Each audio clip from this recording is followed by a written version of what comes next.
Bertemu lagi bersama admin kos-kosan. Di video kali ini kita akan membahas mengenai beberapa tips finansial buat kalian yang ingin mengelola keuangan secara lebih bijak.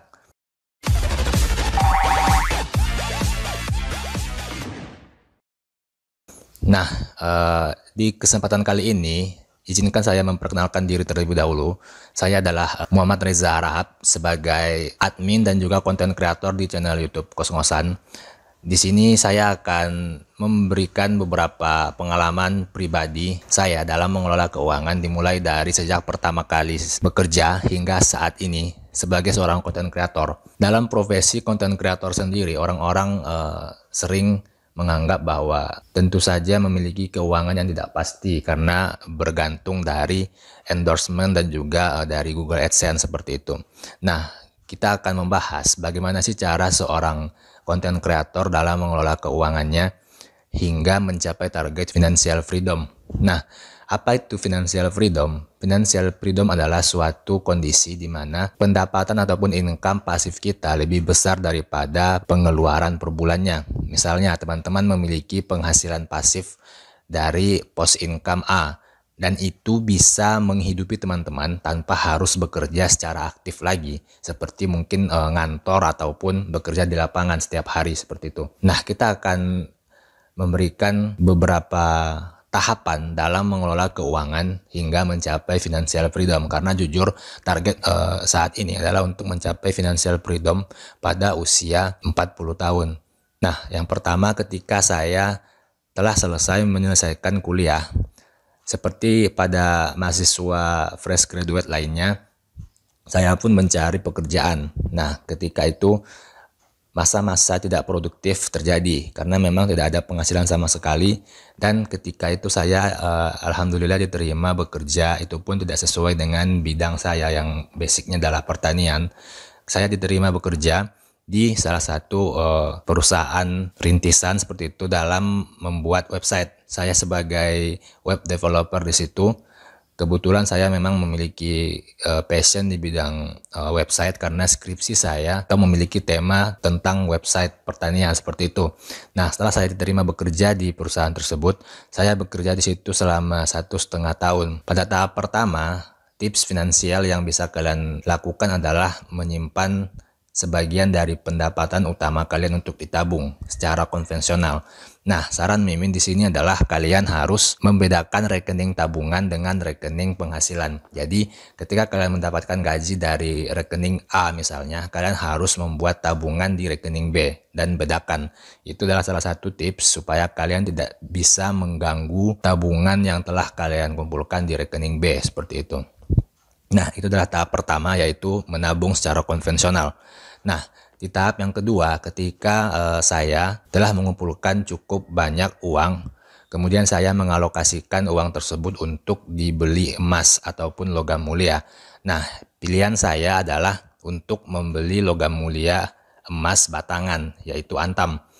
Kenapa harus emas batangan? Karena ini lebih efektif dan efisien untuk menyimpan aset dibandingkan dengan emas perhiasan. Karena dalam emas perhiasan itu terdapat biaya tambahan untuk para pengrajinnya. Jadi untuk investasi, sebenarnya emas bukan investasi ya, untuk menyimpan aset. Kita disarankan untuk membeli emas batangan saja, yang bersertifikat tentunya. Nah, kenapa emas bukan investasi? Karena emas sendiri itu adalah suatu logam mulia yang zero inflation ataupun tidak mengalami inflasi. Jadi buat teman-teman yang ingin menyimpan aset dan sangat aman, maka saran saya adalah untuk membeli emas atau logam mulia. Ini adalah tahap kedua dari manajemen finansial versi saya sebagai seorang content creator. Nah, pada tahap ketiga, ketika saya sudah menyimpan beberapa gram emas, setelah itu saya mulai mendapatkan penghasilan pasif dari Google AdSense. Tahap ketiga adalah untuk mencapai penghasilan pasif atau penghasilan tambahan. Jadi selain mendapatkan penghasilan utama dari gaji saya sebagai web developer, saya juga bekerja sampingan sebagai seorang blogger. Pada saat itu saya mulai untuk mengelola blog, yaitu blog koskosan.com. Setelah itu saya daftarkan ke Google AdSense Dan alhamdulillah setelah berjalan beberapa bulan, saya mulai mendapatkan penghasilan dari Google AdSense tersebut. Setelah tahap ketiga saya tercapai, maka seiring berjalannya waktu, ternyata di tahun kedua bekerja saya diberhentikan karena alasan efisiensi karyawan seperti itu. Nah, setelah itu saya mulai berpikir untuk mau fokus ke blog saja dan mendapatkan penghasilan utama dari Google AdSense. Setelah itu saya mulai fokus untuk mengelola blog saya dan menjadi seorang full-time blogger. Nah, setelah itu saya mulai membangun channel YouTube Kos-Ngosan ini dan juga alhamdulillah sudah mulai dimonetize. Nah, setelah mendapatkan dua penghasilan dari blog dan juga channel YouTube, saya mulai juga untuk membuat blog sekunder lain untuk menambah penghasilan di Google AdSense saya. Nah, setelah itu saya mulai berpikir untuk mendapatkan pekerjaan tetap lainnya, karena bekerja sebagai content creator bagi saya cukup statis, menyenangkan sih, tapi lebih ke ada rasa bosan karena memang di rumah terus ya, tidak ada interaksi dengan teman-teman seperti itu. Jadi saya ingin bekerja secara normal lagi, tapi prinsip saya pada waktu itu adalah saya tidak ingin bekerja di perusahaan swasta lagi. Saya ingin bekerja sebagai ASN karena memang lebih memiliki waktu kerja yang fleksibel seperti itu dan tanggung jawab kerja yang tidak sebesar di swasta. Nah, setelah itu saya mulai mencoba melamar sebagai CPNS pada tahun 2018 dan ujian SKB di tahun 2019 di bulan 2. Kemudian karena pandemi corona saya mulai ujian SKD di bulan 10 dan alhamdulillah saya diterima sebagai CPNS penyuluh pertanian di kabupaten di Sumatera Utara. Nah, setelah itu saya mulai membagi penghasilan saya, yaitu pada tahap keempat ini saya telah mendapatkan penghasilan tetap, yaitu sebagai CPNS. Status saya sebagai CPNS yang nantinya insya Allah akan saya dapatkan status sebagai PNS dan mendapatkan gaji 100% seperti itu. Nah, setelah itu saya mendapatkan gaji dari penghasilan pasif dari Google AdSense yang didapatkan dari blog dan juga channel YouTube. Nah, setelah itu saya mulai pada tahap kelima, yaitu mengenal yang namanya investasi saham. Di situ saya mulai membuat akun RDN atau rekening dana nasabah di aplikasi Ajaib. Saya mulai mengenal saham dan mulai menginvestasikan sebagian dari uang saya di portofolio saham yang saya pilih. Dan sebagai pilihan saya lebih prefer untuk menjadi seorang investor jangka panjang, di mana saya menginvestasikan duit saya di beberapa emiten saham yang menghasilkan dividen tinggi tiap tahunnya. Jadi dibandingkan seorang trader yang mengharapkan capital gain dari jual beli saham, saya lebih memilih untuk investasi dan mendapatkan dividen setiap tahunnya seperti itu. Itu lebih aman dan juga tidak repot bagi saya. Nah, setelah mencapai tahap keempat, 4 atau 5 ya. Nah, setelah mencapai tahap yang kelima seperti itu. Nah, saya mulai berpikir lagi untuk memiliki rencana dalam memiliki bisnis sampingan. Nah, ini adalah salah satu cara untuk lebih cepat mencapai financial freedom, yaitu memiliki bisnis sampingan, di mana teman-teman bisa memilih apakah bisnis sampingan tersebut bisa berbasis offline ataupun online. Jika kalian menyukai jual beli dropship ataupun reseller, bisa menjual beli online, pilih produk yang lagi viral, atau seperti pilihan Mimin sendiri, secara pribadi Mimin tidak ingin lagi untuk bisnis online, cukup untuk bisnis offline karena bisnis online sudah diwakili oleh blog dan juga YouTube.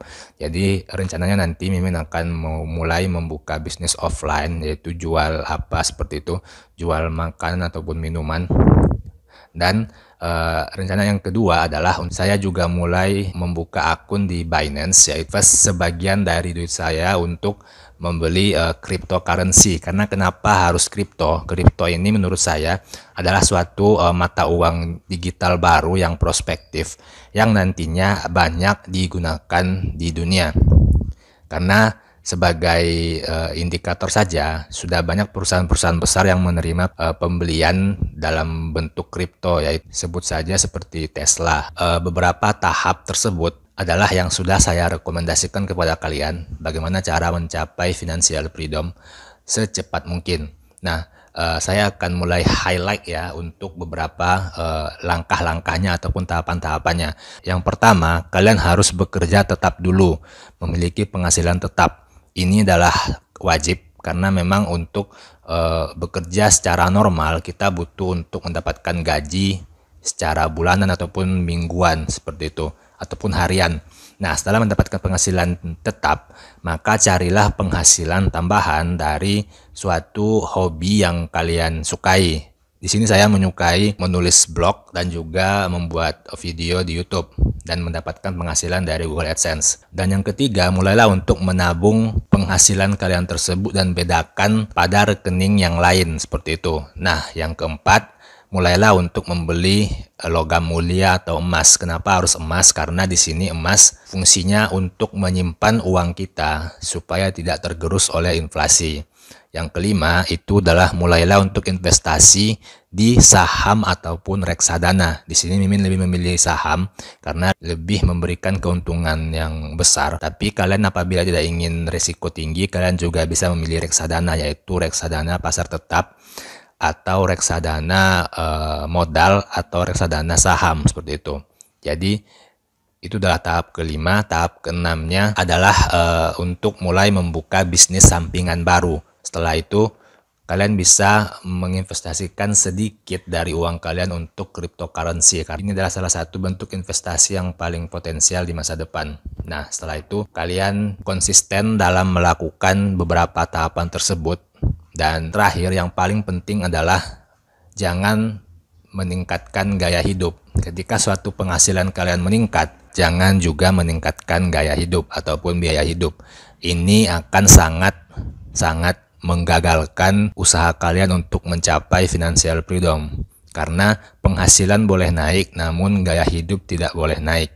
Dan setelah itu kalian terus konsisten untuk melakukan beberapa tahapan tersebut, maka yakinlah kalian akan mencapai target financial freedom di usia yang kalian sudah tentukan seperti itu.